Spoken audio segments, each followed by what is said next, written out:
আসসালামু আলাইকুম রহমতুল্লাহ বরকাত। মোহাম্মদ আশিক সর্দার আজ থেকে হয়েছে হাফেজ আশিক সর্দার। আজকে হাফেজ কমপ্লিট করেছে।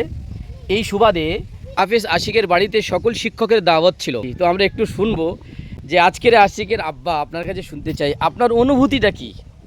আজকের হাফেজ কমপ্লিট হওয়ার পরে আমি খুব গর্বিত এবং আনন্দিত। দোয়া রাখি আমার ছেলের জন্য আগামী দিনে ও আরও সুউচ্চ শিক্ষিত হোক, দিনের খেদমত করুক, আমাদের জন্য মরণের পরেও যেন পাথেয় হিসেবে তৈরি করুক বা সমাজের কিছু একটা করুক, ইসলামের দিক থেকে দিন খেদমত করুক, এই আশা এটাই আমার আশা। আশিকের মামা একটু কিছু বলবেন? আলহামদুলিল্লাহ, আমার খুব ভালো লাগছে আল্লাহর রহমতে যে আমার ভাগনা উনি হাফেজ করেছেন, আল্লাহর রহমতে উনি হয়েছেন। এইটা আমার কাছে খুব গর্বিত, খুব ভালো লাগছে আমার। আলহামদুলিল্লাহ। আজকাল সকলে ঘরে ঘরে যেন এরকম আমার দুলা ভাইয়ের মতন এরকম তৈরি করতে পারে ছেলে মেয়েদের জন্য আশা করি, দোয়া করি করবেন। আমার বড় হুজুর সাহেব, আমরা সকলেই তার ছাত্র, বহু হাজারো ছাত্র পুরো পশ্চিমবাংলা মায় ছড়িয়ে আছে আলহামদুলিল্লাহ, বিভিন্ন জায়গায় খিদমত করছেন। তিনি বহু ওস্তাদের ওস্তাদ। ওই জন্য আপনার কাছে বলছি যে আপনার কেমন লাগছে হুজুর? বহু তো হাফেজ মওলানা তৈরি করলেন এই 61 বছরের জীবনে, একটু বলুন কেমন লাগছে? অনেক ছাত্র এবছর বের হবে আলহামদুলিল্লাহ। আলহামদুলিল্লাহ, খুব ভালো। আমাদের শিক্ষকরা প্রত্যেকেই এর জন্য অক্লান্ত পরিশ্রম করেছে, এই জন্য এদেরকে আমি ধন্যবাদ দিচ্ছি এবং এদের অক্লান্ত পরিশ্রমকে যেন আল্লাহ কবুল করেন, এটাই আমার চাওয়া এবং পাওয়া। আর আল্লাহ পাক আমার আমলের দ্বারা কি হবে না আমি জানি না, হয়তো আল্লাহ পাক এই ছাত্রদের ওসিলাতে আল্লাহ আমাকে জান্নাত দিতে পারেন। আলহামদুলিল্লাহ, আল্লাহ পাক আমাদেরকে সকলকে কবুল করে দিনের খিদমত করার তৌফিক দিক, ইখলাসের সঙ্গে জীবন যাপন করার তৌফিক দিক। এটা আমরা সে আলিফ থেকে নিয়ে আর গোটা কোরআন মুখস্থ একই মাদ্রাসা আমাদের এখান থেকে করেছে, তাই না? এর আগে ওটা করেছে শুরু থেকে শেষ পর্যন্ত আমাদের শ্রীনগর থেকেই পড়েছে। এটা আমরা এর জন্য অনেক অনেক আমাদের একটা খুশি লাগছে, তাই না? আলহামদুলিল্লাহ, 7জন ছেলে বৈঠক হয়ে পাগড়ি পাবে আলহামদুলিল্লাহ।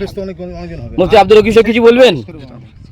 অন্তত কিছু বলুন যে আপনি এখানে যখন পড়তেন আমাদের মাদ্রাসায়, তখনও তো দেখেছেন ছোটবেলায়, আজ সে হাফেজ হয়েছে। আমি যখন থেকে পড়তাম তখন থেকে পারস্পরিকভাবে তখন দেখেছি ও অনেকজন হাফেজ হয়েছে, সেই সিলসিলা এখনো পর্যন্ত অব্যাহত রয়েছে। আমি আশা করি আমাদের এই মাদ্রাসা কিয়ামত পর্যন্ত জারি এবং সারি থাকবে। আলহামদুলিল্লাহ, আমিন আমিন। আমাদের মানে সাদ্দাম সাহেব কিছু বলেন? আপনার অনেক পরিশ্রম আছে মাদ্রাসার।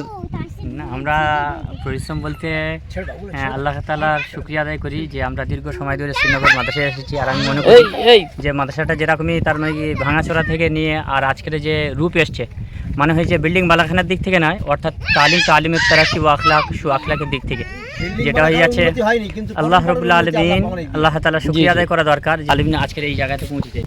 বহু প্রতিষ্ঠান আছে আল্লাহর ফজলকে, বহু আছে, সেখানে ছাত্র খুঁজে পায় না, সেখানে ছাত্র ডেকে ডেকে এনে পড়াতে হয়। আল্লাহ শকর এই ভাঙায় ঘরে যেই যে আমাদের মাওলানা মহিউদ্দিন সাহেব সেই একটা খুঁটি পোতা থেকে শুরু করে এই পর্যন্ত তিনি মাদ্রাসাকে প্রারম্ভ করেছেন। মাওলানা মহিউদ্দিন সাহেবকে অনেক অনেক শুকরিয়া হুজুর। তো যাই হোক, আপনার ওসিলায় আপনার এই ভিত গড়েছিলেন, আর আপনার ওই জায়গা থেকেই আলহামদুলিল্লাহ এত হাফেজ মাওলানা হচ্ছে, জায়গা জায়গা খিদমত। আপনি কি বলবেন একটু বলেন? আলহামদুলিল্লাহ, আমাদের খুব খুশি লাগছে যে বাচ্চারা হাফেজ হচ্ছে। আর আপনার কোনো আত্মীয় সাহেব এসছেন? আমারও আত্মীয় হয়, গোলাম মামা আমার পেটের ছেলে। আচ্ছা আচ্ছা, আমার নাতি হয় যে হাফেজ হয়ে আশিক, আমার নাতি হয়। খুব ভালো লাগছে, সে আমাদের প্রথম থেকে আমাদের মাদ্রাসাতে পড়ে হাফেজ হয়েছে। তা হুজুরদের আপনাদের সব আসার পরে আমরা সবাই মিলে ভালোভাবে মাদ্রাসা চলছে, আল্লাহর মধ্যে পাঠন ভালো চলছে। মাদ্রাসা ছোটো হতে পারে কিন্তু ক্লাস হিসেবে বড় আছে আলহামদুলিল্লাহ। ছেলে আলহামদুলিল্লাহ আমরা অনেক ছেলে আছে, 150-এর উপরে ছেলে পড়াশোনা করছে। হ্যাঁ, দোয়া করেন সবাই মিলে ছেলে আরও বড় হোক ইনশাআল্লাহ। হাবিব কেসব কিছু বলবেন? আচ্ছা বলেন না, কেমন লাগছে আপনার অক্লান্ত পরিশ্রম, রাত দিন মেহনত করেন আপনি ছেলেদের পিছনে, কিছু একটু বলুন। ঠিক আছে, খুবই ভালো লাগছে আলহামদুলিল্লাহ। আল্লাহ এদেরকে উচ্চ মাকা দান করবে এই দোয়া করি। যাই হোক, এই পর্যন্ত ইতি করলাম। সকলেই আপনারা যারা দেখছেন এই ভিডিও, সবাই দোয়া করবেন শিক্ষকদের হায়াত দারাজ করুক, যাতে আল্লাহ তাআলা আরও খিদমত করতে পারে। আরও শত শত হাজার হাজার ছেলে এই ঘুটিয়ারি শরীফ এলাকায়, আরও শত শত হাজার হাজার ছেলে এই ঘুটিয়ারি শরীফ এলাকার মানে একটা ছোট্ট মাদ্রাসা থেকে বিরাট মাদ্রাসা আকার ধারণ করছে। এই পর্যন্ত বহু হাফেজ মাওলানা হয়েছে, আরও হবে। শুধু আপনাদের সাহায্য সহযোগিতার প্রয়োজন। এতটুকু আপনারা বলবেন যে আমরা আপনাদের সঙ্গে আছি, এই কথাটা শুনেই আমাদের খুব ভালো লাগে। তাই আপনাদের কাছে অনুরোধ, করজোড়ে অনুরোধ যে আপনারা অবশ্যই আমাদের সাথে থাকবেন, আমরা আল্লাহর জন্য খিদমত করছি, যতদিন আল্লাহ তাআলা হায়াত রাখবে আমরা খিদমত করে যাব। আর এইভাবে হাফিজ মাওলানা আপনাদের জন্য উপহার দেবো ইনশাআল্লাহ।